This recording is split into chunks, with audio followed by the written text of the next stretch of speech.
Now, on one final matter, since President Biden took office, the cost of energy has risen 41.65%.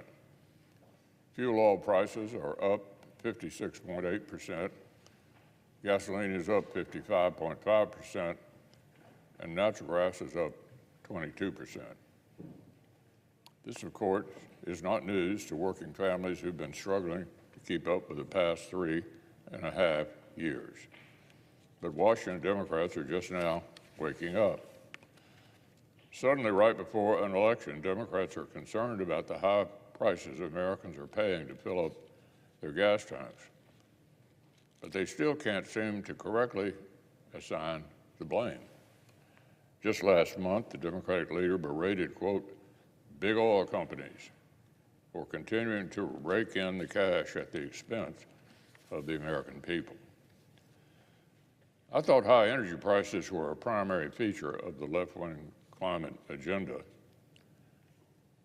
As a report from Columbia University's Center for Global Energy Policy put it, quote, a price on carbon makes those responsible for the damages caused by greenhouse gas emissions pay for those damages. A carbon price makes carbon-intensive goods and services more expensive. Well, there you have it. High prices for hardworking Americans are a feature, not a bug. If Washington Democrats are looking for a scapegoat for soaring energy prices, it's about time they looked in the mirror.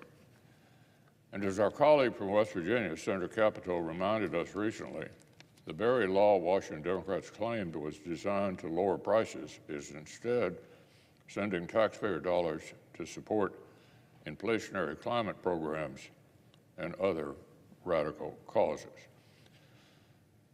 The EPA sent $50 million from the so-called Inflation Reduction Act to support the Climate Justice Alliance.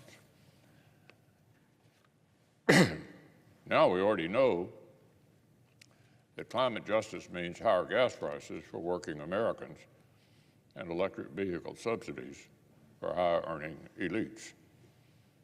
But what about the organization's plan to, quote, break the rules that need to be broken, shut down extractive facilities and extractive economic structures, and place race, gender, and class at the center of the economy? Well, what about its contention that, quote, the path to climate justice travels through a free Palestine? Once again, this is a beneficiary of the so-called Inflation Reduction Act. Suffice it to say, the so-called Climate Justice Alliance is not comprised of America's allies. And while they claim to advocate for justice, they're burying working families in higher costs.